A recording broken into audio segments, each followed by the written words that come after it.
முதல்ல வந்து நான் 75ல் அவர்கள் ஷூட்டிங்கு ஏவிஎம் ஸ்டூடியோவில் ஷூட்டிங் பண்ணிட்டுருக்கோம். அப்போ வந்து ஒரு பெரியவர் வந்து முன்னாலே போயிட்டுருக்காங்க. ஒரு வேஷ்டி, ஒரு ஜிப்பா, ஒரு துண்டு போட்டு, பின்னால் வந்து ஒரு கை கட்டி வெள்ளை ஷர்ட்டு வெள்ளை பேண்ட் போட்டு ஒரு போயிட்டு இருந்தார்.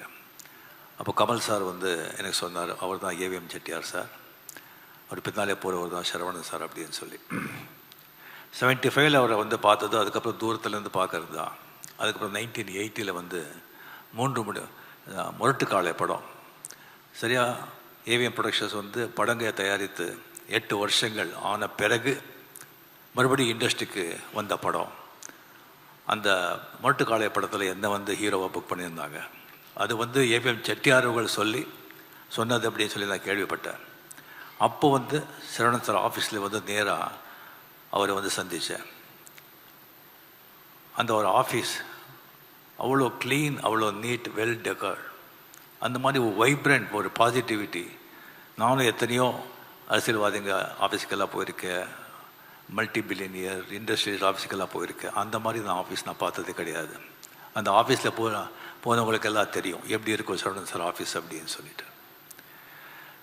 அவர் கூட வந்து நான் வந்து கம்பெனியில் வந்து 11 படம் பண்ணியிருக்கேன். 9 படம் வந்து எஸ்பி முத்துராமனோடவே பண்ணியிருக்கேன். ஒவ்வொரு படத்துலேயும் வந்துட்டு கதை நம்ம வந்து கேட்கவே வேண்டாம், எல்லாமே அவரே வந்து ஃபுல்லாக ரெடி பண்ணி எந்த ஆர்டிஸ்ட்டுக்கு எந்த மாதிரி படம் பண்ணணும், எந்த மாதிரி கதை பண்ணணும், அவங்க ஃபேன்ஸ் என்ன விரும்புகிறாங்க, அது சக்ஸஸ் ஆகிறதுன்னு எப்படின்னு சொல்லிவிட்டு எல்லாம் அனலைஸ் பண்ணிவிட்டு அந்த ஸ்க்ரீன் ப்ளேயும் பண்ண வச்சுட்டு அந்த ஆர்டிஸ்ட்டுக்கு எந்தெந்த கேரக்டருக்கு என்னென்ன பண்ணணும்னு சொல்லிட்டு இது பண்ணி மியூசிக்கில் இருந்து எடிட்டிங்கில் இருந்து எல்லாத்துலேயும் வந்து அவர் வந்து கை இருக்கும். ஆனால் அது யாருக்கும் தெரியாது. எப்படி இந்த கண்ணன் வந்து மகாபாரத குருஷேத்திர யுத்தத்தில் வந்து எந்த ஆயுதமும் வேண்டாமல் ரதத்திலே உக்காந்துட்டு எப்படி ஜெயிச்சானோ அந்த மாதிரி ஒரு ஆஃபீஸ்லேயே உக்காந்துட்டு எல்லா படத்தையும் ஜெயிக்க வைப்பார், எல்லா படத்தையும் வெற்றி படமாக்குறாரு. எத்தனையோ ஒரு இன்சிடென்ட்ஸ் இருக்குது அவரை பற்றி சொல்கிறதுக்கு. ஒன்று மட்டும் நான் இது இப்போ சொல்கிறதுக்கு நான் சொல்கிறேன். அதாவது எஜமான படம் உதயகுமார் டைரக்டர், அவருக்கு அந்த கதை சொன்னாங்க, ரொம்ப நல்லா இருந்தது. அது நல்லவருக்கு ரொம்ப சென்டிமெண்ட்டாக ரொம்ப நல்லா போன படம் அது. அப்போ சரவணன் சார் சொல்லிட்டு இருந்தாங்க, இதே மாதிரி ஒரு சென்டிமெண்ட் படம் எடுக்கணும் அவர் பிரதர், நல்ல கதை பிடிக்கணும்னு சொல்லியிருந்தாங்க. அப்போ நான் அவர்கிட்டே சொன்னேன், சார் இந்த மாதிரி உதயகுமார் நல்ல கதை வச்சுருக்காங்க, நல்ல டைரக்டர், அவர் படம் பண்ணலாமா அப்படின்னு சொல்லி. அவர் கதை கொடுக்குறாரா?